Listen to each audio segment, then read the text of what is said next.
Parties میں کام کرنے والے افراد جو ہے اگر ان کو ذمہ داریاں دی جاتی ہیں یا لی جاتی ہیں تو ان کے حق میں بھی اور مخالفت میں بھی آوازیں ضرور جو ہے وہ سامنے آتی ہیں۔ اگر عمران خان صاحب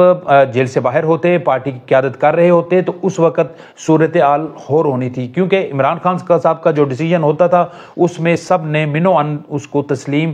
کرنا جو ہے وہ یوں کہہ لیجیے کہ ان کے لیے فرض عین سمجھا جاتا ہے۔ تو چونکہ عمران خان صاحب اب نہیں ہے باہر، تو یہ جو فیصلے ہیں اگر بی بی صاحبہ کرتی ہیں تو پارٹی کی قیادت جن لوگوں کے پاس ہے، جن کے پاس اہم عہدے ہیں، وہ ضرور اس چیز کو محسوس بھی کریں گے، اور آنے والے دنوں میں لگتا ہے کہ پارٹی میں ایک بڑا جو ایک خلا ہے قیادت کی سوچ میں، وہ واضح طور پر جو ہے وہ سامنے آئے گا، اور اگر ایسا ہوتا ہے تو میرے خیال میں اسٹیبلشمنٹ اپنے ایجنڈے میں کامیاب ہو جائے گی۔ اور اس کو ایک اور اہم نقطہ اسی کے ساتھ ملا کر آپ کو ضرور دیکھنا پڑے گا کہ آج ایک دن پہلے بشرا بی بی صاحبہ کی رہائی ہوتی ہے، اس کے اگلے ہی دن عمران خان صاحب کی جو دونوں بہنیں ہیں ان کی بھی ضمانت پر رہائی ہو جاتی ہے۔ تو اس طرح سے جو ہے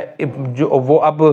کے پی کے میں ایک پی ٹی آئی کی قیادت کے حوالے سے فیصلے ہوں گے، اور دوسرے جو اہم فیصلے ہیں وہ لاہور میں بیٹھی ہوئی عمران خان صاحب کی جو بہنیں ہیں علیمہ خان صاحبہ اور عظمیٰ خان صاحبہ، وہ بھی کریں گی۔ اب یہاں پہ جو اصل جو مدعا ہے آج کے پروگرام کا، وہ آپ کو سمجھانے کی بات ہے، یہاں سے اب پولیٹیکل سوچ کا ٹکراؤ ہوگا۔ ماضی میں بھی ہم نے دیکھا ہے کہ عمران خان صاحب کی فیملی کے اندر، یعنی کہ ان کی زوجہ اور ان کی بہنوں کے مابین کافی شدید ترین اختلافات جو ہے وہ پائے جاتے رہے ہیں، اور ہم نے دیکھا کہ جیل میں بھی مختلف سماعت کے دوران جب بشرا بی بی صاحبہ قید میں نہیں تھیں تو اس دوران ان کی سماعت کے دوران بھی کورٹ کے اندر بھی ان کے دونوں فریقین کے مابین جو ہے وہ جھگڑے ہوتے رہے ہیں۔ تو اب چونکہ عظمیٰ صاحبہ اور علیمہ صاحبہ وہ بھی پارٹی کے حوالے سے اہم فیصلے دیتی ہیں، ان کو مشاورت میں لیا جاتا ہے پارٹی قیادت کی طرف سے، اور بلکہ یوں کہہ لیجئے کہ جو پارٹی ٹکٹوں کی تقسیم ہے اس میں بھی ان کا بڑا امپورٹنٹ رول رہا ہے گزشتہ الیکشن میں۔ تو اب ایک سائڈ پہ وہ فیصلے کریں گی، دوسری سائڈ پہ بشرا بی بی صاحبہ جب فیصلے کریں گی تو یقینی طور پر پارٹی کے اندر ایک بڑی پھوٹ پڑے گی، اور میں نہیں سمجھتا کہ یہ جو حالیہ یہ جو دونوں جو شخصیات ہیں، جس میں بشرا بی بی صاحبہ ہیں اور ان کی عمران خان صاحب کی بہنیں ہیں، ان کی جو ضمانت کا ہونا یہ اسٹیبلشمنٹ کی ایک پلاننگ کا حصہ ہے۔ اور میں اس کو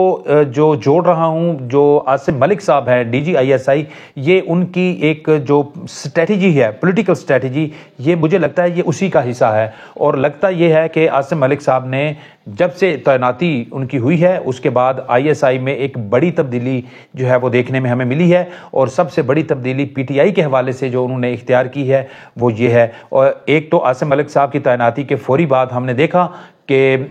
انہوں نے آئینی ترمیم بھی کرا لی۔ یہی ندیم انجن صاحب کا جب دور تھا اس وقت یہ معاملہ لنگران ہوتا رہا، اور وہ بھی اس میں اتنی ان کی دلچسپی بھی نہیں تھی، لیکن عاصم ملک صاحب کی جو اس حوالے سے جو قیادت ہے، ان کے جو فیصلے ہیں، میں سمجھتا ہوں کہ یہ ان کی ابتدائی کامیابی ہے کہ انہوں نے اب ایک قدم آگے بڑھ کر یہ ڈیسیجن لیا، اور اب جو پارٹی کے اندر جو ہے یہ اختلاف جو ہے وہ پیدا کرنے کی ایک پہلی سیڑھی پر جو ہے وہ قدم رکھ دیا گیا ہے۔ اب آنے والے دنوں میں دیکھتے ہیں کہ اس حوالے سے مزید کیا اپڈیٹ سامنے آتی ہیں، لیکن لگتا یوں ہے کہ پارٹی کے اندر جو ہے کچھ بہتر نہیں ہوگا، بلکہ اختلافات جو ہے وہ نظر آئیں گے۔ اور اس کا ایک اور اہم ثبوت بھی ہمیں اور ملتا ہے، اور وہ شوکت یوسف زئی صاحب جو پارٹی کے سینئر رہنما ہیں،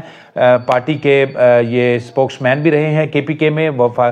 صوبائی وزیر بھی تھے، اور پارٹی کے اندر ایک ان کی مؤثر آواز اس کو سمجھا جاتا ہے۔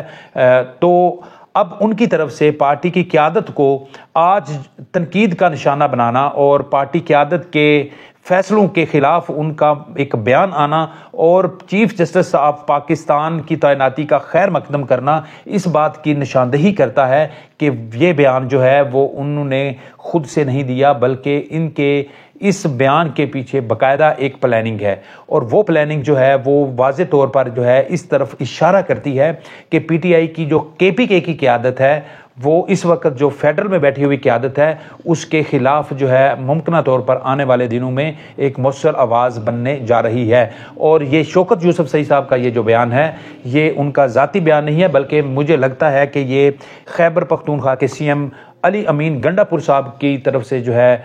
ان کو یہ یقینی طور پر یہ کہا بھی ہوگا، اور یہ ہو نہیں سکتا کہ اتنا بڑا بیان جو ہے وہ ان کو اعتماد میں لیے بغیر وہ جاری کریں۔ اور علی امین گنڈا پور صاحب جو ہیں وہ سب جانتے ہیں کہ وہ اسٹیبلشمنٹ کے انتہائی قریبی جو لوگ ہیں انہی میں سے جو ہے وہ ان کا شمار ہوتا ہے، اور ان کا جو بھی بیان آئے گا، ان کی جو بھی پالیسی، جو بھی فیصلہ، جو بھی اقدام ان کی طرف سے اٹھایا جائے گا،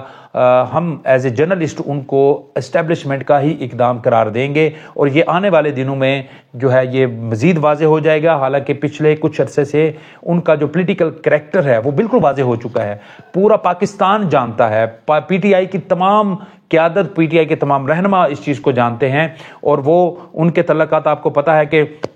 عمر ایوب صاحب کے ساتھ بھی اچھے نہیں ہیں، سلمان اکرم راجہ صاحب کے ساتھ بھی اچھے نہیں ہیں، گوہر خان صاحب کے ساتھ بھی کوئی بہت فرینڈلی جو ہے ریلیشن شپ ان کے نہیں ہے، اور اسی طرح حماد اظہر صاحب کے ساتھ، ان تمام جو مرکزی قیادت میں لوگ بیٹھے ہوئے ہیں ان کے ساتھ، ہر ایک کے ساتھ وہ باضابطہ طور پر لڑائی کر چکے ہیں۔ مختلف اجلاسز میں ان کی طرف سے جو واضح طور پر قیادت کی جو پالیسیاں ہیں ان کو تنقید کا نشانہ بنایا جاتا رہا ہے، اور آنے والے دنوں میں اس میں مزید شدت آئے گی، اور اگر شدت آتی ہے تو پارٹی کی جو قیادت ہے وہ یقینی طور پر وہ بکھرے گی۔ تو یہ ایک الارمنگ سچویشن مجھے تو نظر آتی ہے، لیکن دیکھتے ہیں کہ آنے والے دنوں میں اس حوالے سے کیا پیش رفت ہوتی ہے۔ عمران خان صاحب کا ایک اور اہم معاملہ، اس کی طرف مختصراً بات کریں گے، گو کہ اس کی ڈیٹیل میں جائیں گے تو زیادہ اچھے طریقے سے اس کا انالیسس کر سکتے ہیں، لیکن جو ابھی ٹائم نہیں ہے، ہم مختصراً اس کا جائزہ لیں گے کہ عمران خان کے حق میں جو 60 سینیٹرز کی طرف سے جو بائیڈن کو ایک لیٹر لکھا گیا ہے کہ عمران خان کے حوالے سے جو انسانی حقوق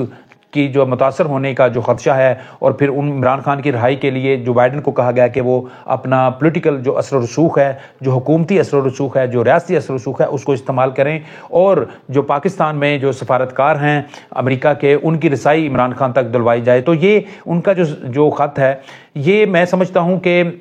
یہ عمران خان کی ایک بڑی سفارتی کامیابی ہے، اور اس کو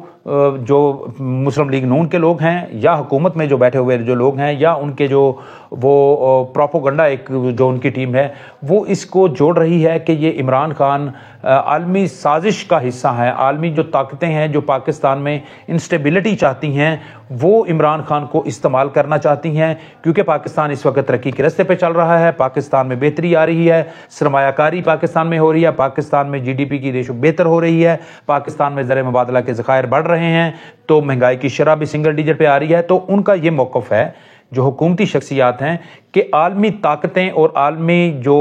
پاکستان کے خلاف جو مؤثر آوازیں ہیں وہ عمران خان کو استعمال کر کے پھر دوبارہ وہ پاکستان کو انسٹیبلٹی کا شکار کرنا چاہتی ہیں۔ تو یہ ان کی طرف سے ایک سازش کی جا رہی ہے، اور عمران خان صاحب کی کریکٹر اسیسینیشن بھی اس حوالے سے ہو رہی ہے۔ لیکن میرا ذاتی تجزیہ یہ ہے کہ مجھے نہیں لگتا کہ عمران خان صاحب جو ہے کسی عالمی سازش کا حصہ ہیں، یہ بلکہ وہ عمران خان صاحب کی وہ پولیٹیکل اسٹریٹجی ہے جس کے تحت انہوں نے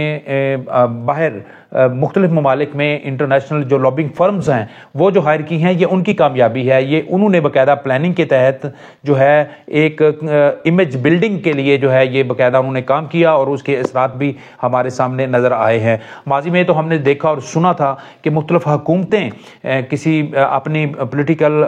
یا حکومتی جو پالیسیز ہیں اس حوالے سے لابنگ کرتی تھیں، لیکن ہم نے دیکھا کہ بھارت ہے، باقی دیگر جو ممالک ہیں وہ اتنے کامیاب نہیں رہے جتنے عمران خان صاحب کی جو کامیابی ہمیں اس میں دکھائی دیتی ہے۔ تو لہٰذا اس کو ایک پولیٹیکل سکسیس کے طور پر لیا جانا چاہیے، اس کو عمران خان کو ایک عالمی طاقتوں کے ایجنڈے یا ان کے مہرے کے طور پر لینا کسی طور پر بھی مناسب نہیں ہے۔ ناظرین، اب تک اتنا ہی، پھر آپ کی خدمت میں دوبارہ حاضر ہوں گے، تب تک اجازت دیجیے، اللہ حافظ۔